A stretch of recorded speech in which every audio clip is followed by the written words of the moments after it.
Ayun nga, 'di ba brother, 'di ba kalat yung nangyari dito sa ano, sa Gensan, buong mundo. Oo. Sobra sa grabing lindol. Eh eto naman mga defenders ko no, mga ano nga pinagpo-propose sa ano, galit ka ng Diyos yan, ganyan. Ako sabi ko, ba't di na lang ipanalangin kasi yung ano, at kaya tumulong na lang kung pwede, anong pwedeng itulong sa mga ano. Ginagawa nila para bang pinupukol nila yung mga talatang hindi naman related sa ano, 'di ba, sa kalamidad. Sabi ko, paano ngayon yan, sabi ko. Ganun kasi yung itinuro sa atin ng relihiyon na yon.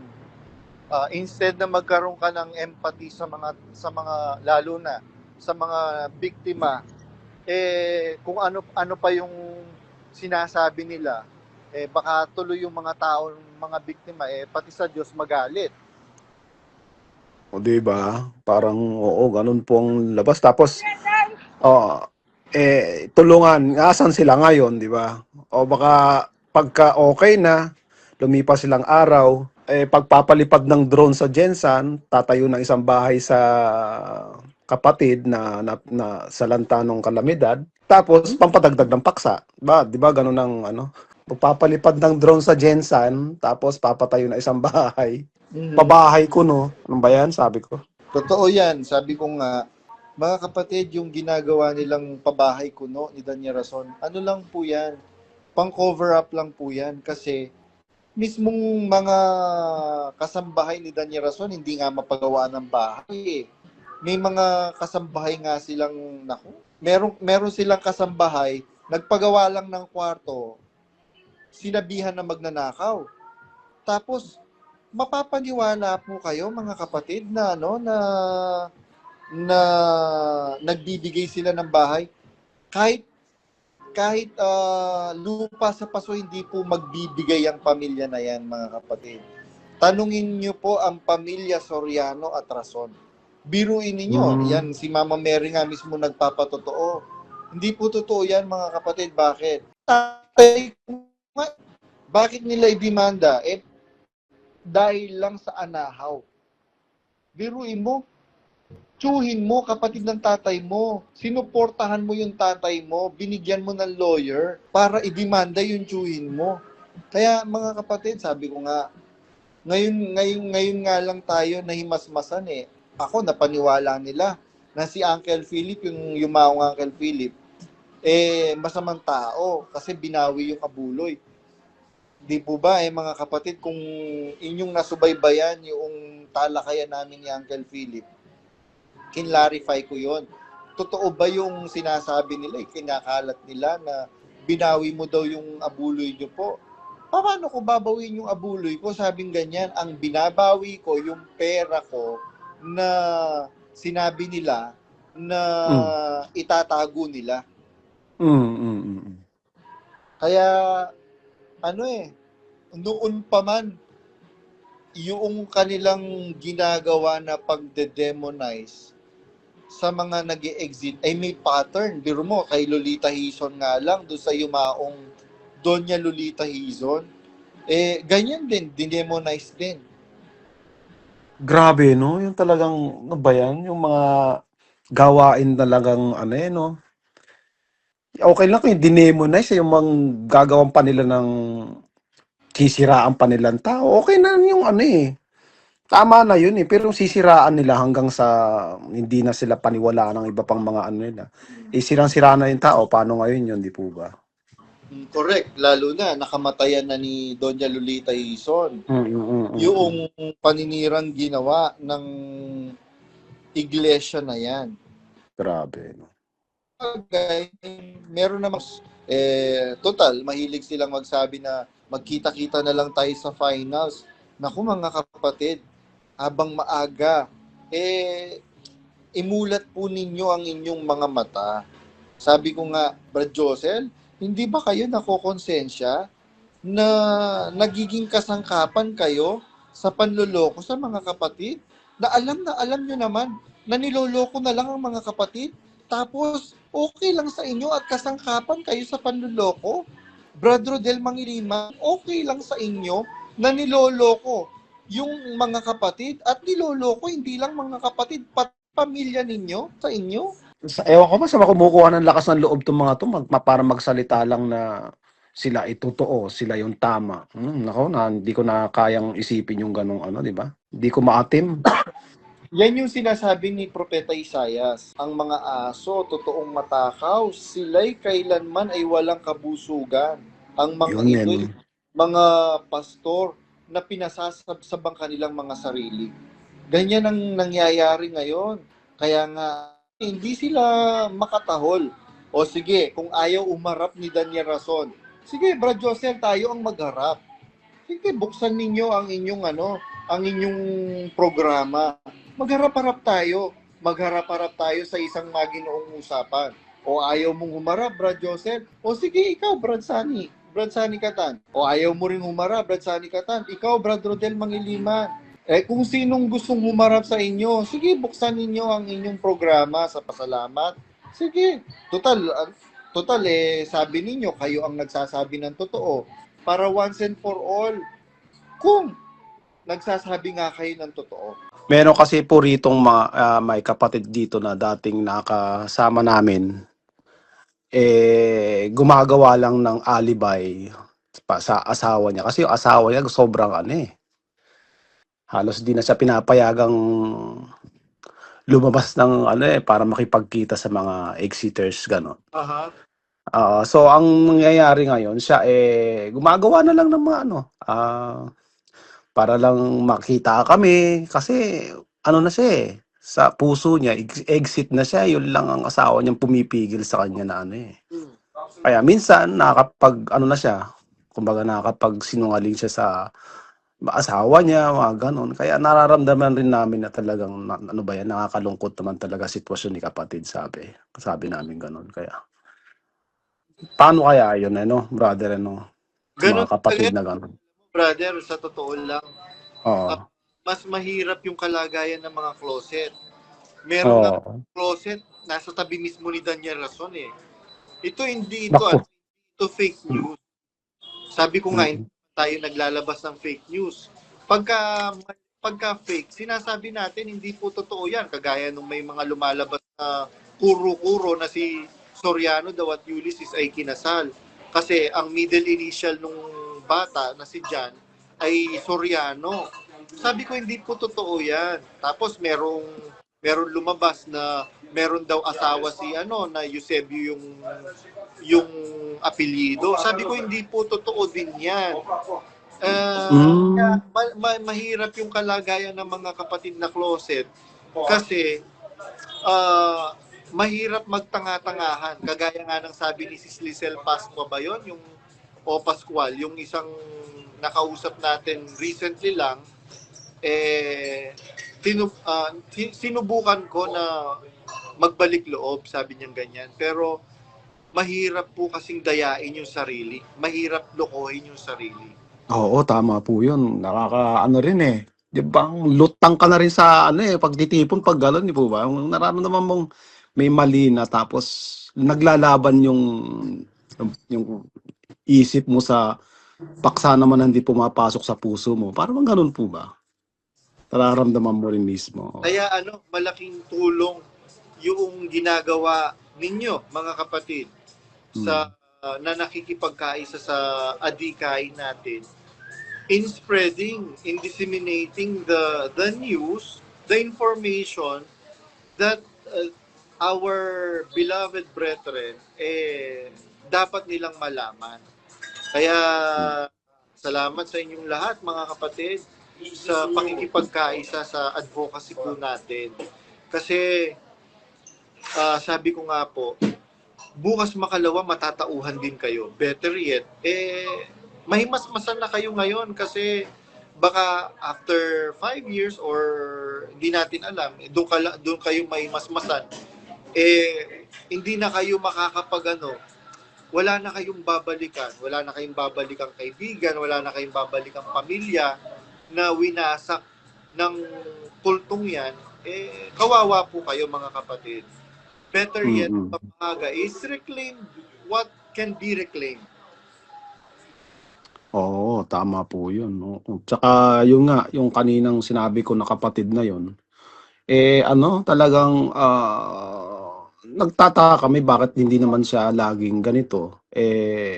Ilang linggo na siyang hindi namin nako-contact. Sabi niya, "Nami-miss ko na kayo, paano ba? Nasa gusto ko lumabas pero hindi ko magawa." Gumaganon na po siya, sabi namin. "O sige, kami pupunta diyan pero baka wag kami papakita, sabi ko. "Baka mabisto tayo," sabi ko lang na gano'n. Kaya oo. Meron din yung mga may mga anak na rin pang mga maliliit dito, nagtatanong-tanong na rin. Closet na rin po, eh. Maganda po 'yun sabi ko kaya ano lang brother, suri-suri lang. Mag-ingat ka.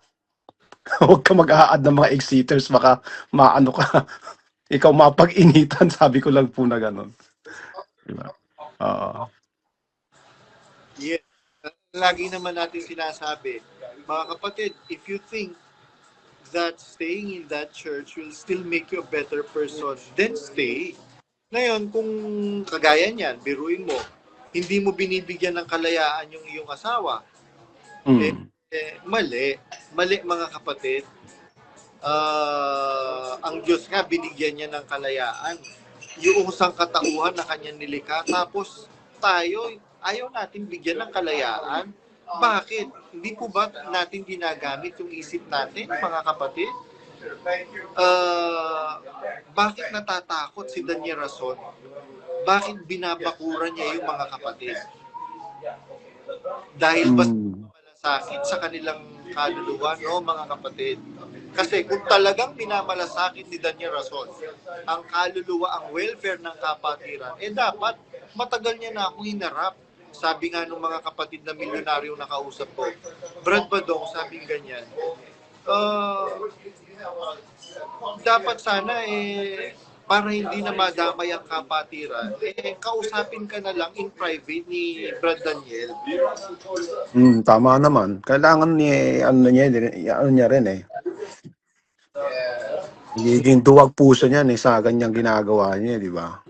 Tsaka isa pa, yung mga yung kalayaan nung isang pamilya, lalo na yung mag-asawa, sa sobrang dilulo ng asawang nakakapagsinungaling tuloy dahil lang gusto niya talagang kita sa amin, ganyan. Hindi po ba? Parang kalayaan yung nawawala sa kanilang Yes. Opo. Ganun na nga, tinatanggalan tayo ng kalayaan na bigay ng Diyos. Mga kapatid, binigyan po tayo lahat ng Diyos ng kalayaan. Sabi nga ni San Pablo, sa kalayaan kayo tinawag, huwag lamang ninyong gagamitin ang inyong kalayaan sa ikalalayaw ng laman. Meron nga nagtanong sa akin, Badong, pwede ba tayong uminom ng alak? Sabi ko, wala namang bawal sa Biblia na uminom ng alak. Kaya nga ang Panginoong Jesucristo mismo, yung kauna-unahang milagrong ginawa niya, pinerform niya, he performed turning water into wine. It's not a coincidence na yung unang milagrong ginawa ng Panginoong Jesucristo, turning water into wine, mga kapatid, it's not a coincidence. Kasi nga po, mga kapatid, ano po yun? Merong sinisimbolize yung wine na yun nga po yung kanyang dugo. Tama. Oo. Kasi ang itinanim po sa atin na Aaron Libes, ibang wine na hindi raw nakakalasing, nasabi ganun, eh. Di po ba? Parang alak nga, mayroon alak na, ewan ko lang, yung sinabi ni Besto na fermented wine, ganito. Wala pong wine na hindi po fermented. Diba?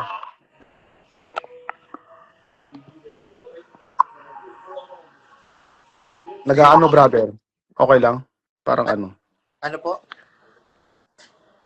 Parang nagpa-flashback yung audio na Hindi ko kasi masyadong marinig kasi may audio dito, may sounds dito sa pero tingin ko wala naman. Okay. Sige. Ayun nga, tsaka ito na naman, SPBB na naman daw kuno dito sa buong mundo itong, kailan ba to? April 26 ba? Pabiro mo, inuobliga na naman yung mga kapatid na pumunta. Ang lalayo na, brother. Tsaka sabi ko, Nasa inyo, nakakausap namin yung mga kapatid din dito na ano, nasa loob na closet na rin. Nasa inyo, sabihin nyo, wag na kayo pumunta, sabi namin. Ay, talaga, hindi kami talaga pupunta, sabi naman nila. O, tama yan, sabi ko lang, ma'am. Ay, Marami na rin hindi na nag-aabuloy ng kagaya ng dating ginagawa nilang pag-aabuloy. Marami mm, kaya nga umaaray sila ng matindi eh. Biro mo, napakalaki ng ng ibinaba ng National Abuluyan. oh, Napakalaki ng ibinaba nila sa Pilipinas at sa abroad. wala na. Ako na talaga. Uh, Ginagawa nilang pilitan na lang eh. Opo, oo. Sige, brother, go ahead. Sige, sige. Wala, ginagawa na nilang ano, pipilitin na lang nilang taong pumunta. Yung mga tao naman, syempre, sa sobrang ano na, naghihirap na rin, nakakahalata na rin, hindi na may iwasang magtatanong-tanong na yung mga yan, syempre, di ba? Kasi, lalo na, may mga, marami rin po kasi rito, mga matatanda mga edad na rin mga kapatid. Inuobliga pa nilang pumunta. Yung isa nga, ano na siya yung bang may nararamdaman na yun na ng alak nila yung tumitingin sa kapatid. Biro mo, nakatungkod na yung isang kapatid tapos papupuntan pa nila. Bundok yun, taga-bundok pa rin, taga-bundok pa siya. Okay lang kung hahatid sundo nila eh. Yun, uubligahin nilang ano, papupuntahin o tapos kakamustahin. O asan ka, mga ganon. Parang attendance na lang yung inaano nila sa mga kapatid. Ganun, Makukulit na. Oo. biruin mo, inuobliga mo yung ibang mga kapatid. Inuobliga mo pati matatanda. Tapos yung pamilya mo mismo, hindi naman nakikipagkaisa sa'yo. Yung mga Ayun. mo, ilang akbang lang yung distansya sa pasalamatan. Ilang akbang lang ha. Wala pa nga yatang 20 akbang nasa pasalamatan na. Pero nandun sila, they are enjoying their life habang nakikinig sa paksa,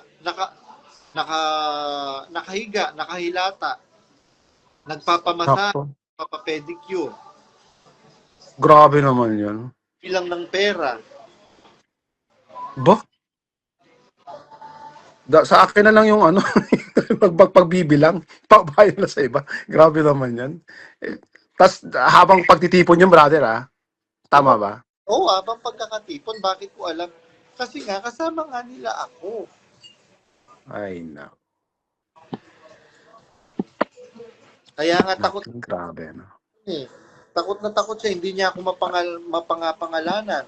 Ang sinasabi lang niya, puro pagpaparinig na hindi daw, walang katotohanan daw yung mga sinasabi nung nagsasalita dyan sa tabi-tabi. Danya Rason naman, alam mo naman yan, kaya nga hindi mo ako kayang pangalanan di ba Danya Rason? Simple lang naman, sasabihin mo lang naman, Badong, bakit hindi mo kayang pangalanan? Kasi alam mo sa sarili mo, pag once na binanggit mo yung Badong, mas marami ang aalma. Naku, meron na recently nakausap akong ay naku. Hindi lang talaga ako pwedeng mag-disclose basta-basta kasi alam niyo naman mga kapatid, kailangan natin mag-ingat dahil kawawa din yung mga kapatid na nandyan nag-feed ng information sa atin. Ay, oo. Tama kayo, brother. Dahil na rin siguro sa kapakanan, siyempre, ng kapatid, pinoprotektahan nyo talaga natin sila, di ba? Kasi kung ako lang, brother, kung ako lang talagang naku, pag binanggit ko yung mga exiters, mga pangalan ng closet, ay naku, mas maraming lalabas. Kaya lang hindi kasi ganun Kailangan na alang din yung privacy at saka yung mga isinasaalang-alang din ng mga kapatid na ito. Ay, oo. Tama kayo. Oo. Awa-away kasi malaki yan di ba, brother? Lalo na sa pamilya. Nako. Malaking away po yan pag sa pamilya, lalo na ay nabanggit mga pangalan nila. Yes. Mm-mm. Yun nga yung ano yun nga yung ikinakatakot ng mga kapatid at saka ng mga closet. Masira yung pamilya nila, masira yung pagkakaibigan nila, etc. etc. Mm. Kasi sa pambabakod na ginagawa ni Daniel Rason, sabi ko nga, kung totoong sa Diyos yan, yung totoong sa Diyos na nakasulat sa Biblia, ipinapanalangin nila yung mga nag-e-exit. Pinapanalangin nila. Nakasulat yan sa Biblia. Bakit hindi nila kayang gawin yon? Ang sinasabi nila, pag nag-exit sa demonyo, maiimpyerno. Meron ba kayong mababasang ganon, Daniel Rason? Manapa, yung mga nag-exit na nakasulat sa Biblia, ipinapanalangin ng mga apostol. Oo, tama. Oo. Tsaka sinabi naman na hindi laban sa inyo, di po ba, sabi? Hindi laban sa atin, ang hindi, ano po tawag yun? Yes. Ang hindi laban sa atin, sumasa atin. Hindi laban sa atin, sa atin. Oo, tama. Panginoong Jesucristo. Hindi naman kasi sinabi ang may laban sa inyo hindi sumasa inyo. Sabi, balik iba naman po 'yun, hindi po ba? Ngayon ginagawa nilang ano na kasi pag lumabas kaaway na. Nako sabi ko, naisip ko rin minsan mag-iisip pa ba 'tong mga kapatid na 'to sa mga sinusunod nilang nakakapagbasa pa ba sila ng Biblia? Sabi ko, naisip ko para bang nawawala na yung halos kalahati ng ng yung laman ng Biblia na imbis na malaman nila yung dapat na at unawain na aral. Opo. Correct.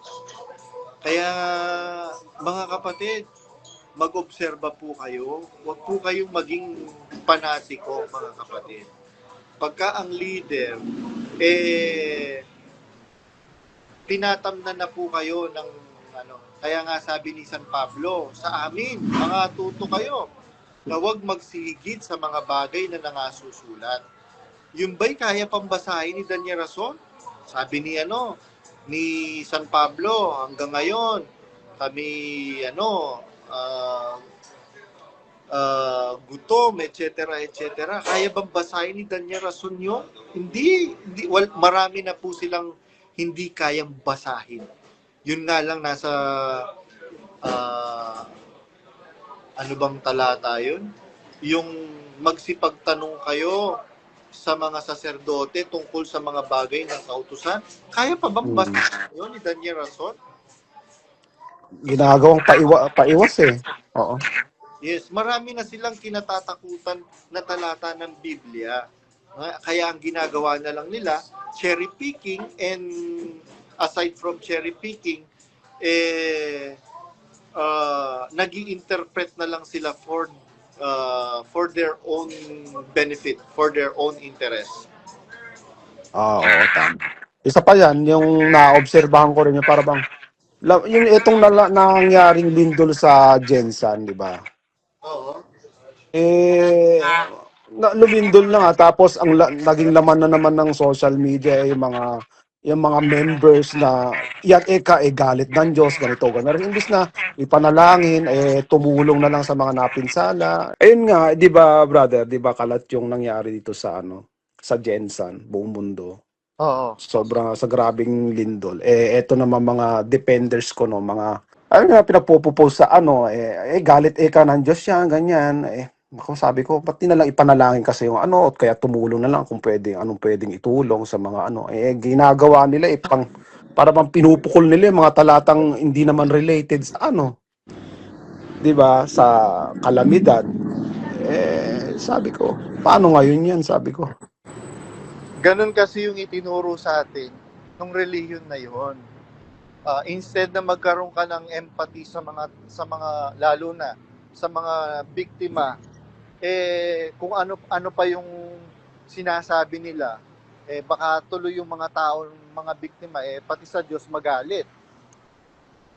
O di ba? Parang ganun pong labas. Tapos tulungan, asan sila ngayon, di ba? O baka pagka okay na, lumipas silang araw, pagpapalipad ng drone sa Jensan, tatayo ng isang bahay sa kapatid na sa lanta ng kalamidad, tapos pampadagdag ng paksa.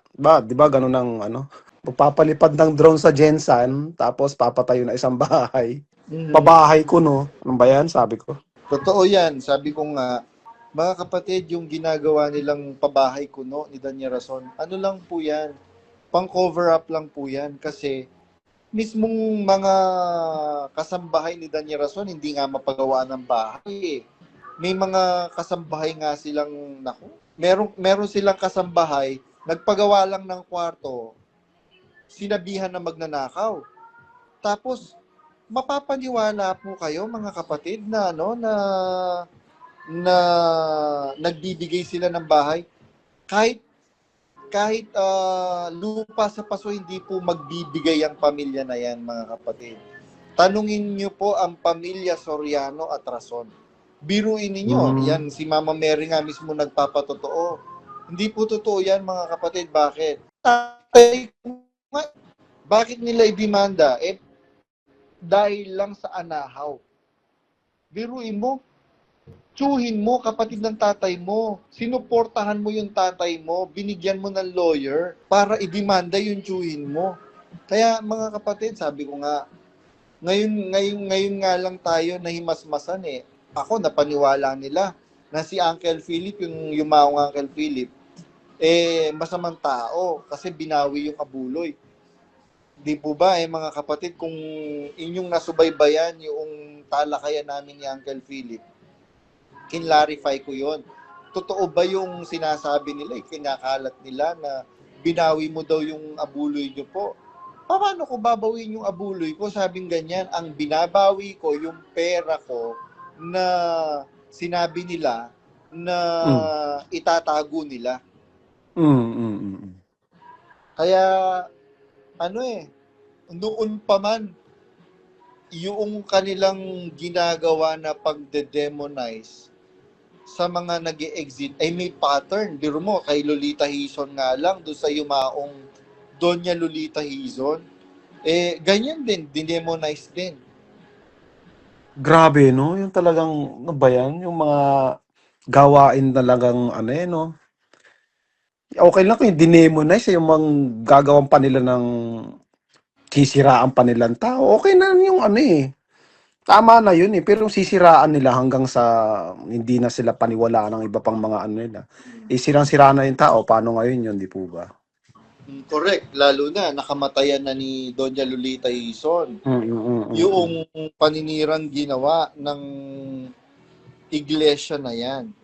Grabe. Okay, meron naman total, mahilig silang magsabi na magkita-kita na lang tayo sa finals. Naku mga kapatid, habang maaga, imulat po ninyo ang inyong mga mata. Sabi ko nga, Brad Josel, hindi ba kayo nakokonsensya na nagiging kasangkapan kayo sa panloloko sa mga kapatid? Na alam nyo naman na niloloko na lang ang mga kapatid, tapos okay lang sa inyo at kasangkapan kayo sa panloloko? Brad Rodel Mangiliman, okay lang sa inyo na niloloko yung mga kapatid at niloloko hindi lang mga kapatid, pamilya ninyo sa inyo? Ewan ko ba sa kumukuha ng lakas ng loob tong mga to para magsalita lang na sila totoo, sila yung tama. Nako, hindi ko na kayang isipin yung ganong di ba? Hindi ko maatim. Yan yung sinasabi ni Propeta Isaias. Ang mga aso, totoong matakaw, sila'y kailanman ay walang kabusugan. Ang mga ito'y mga pastor na pinasasabsab ang kanilang mga sarili. Ganyan ang nangyayari ngayon. Kaya nga, hindi sila makatahol. O sige, kung ayaw umarap ni Danya Rason, sige, Brad Josel, tayo ang magharap. Sige, buksan ninyo ang inyong programa. Magharap-harap tayo. Magharap-harap tayo sa isang maginoong usapan.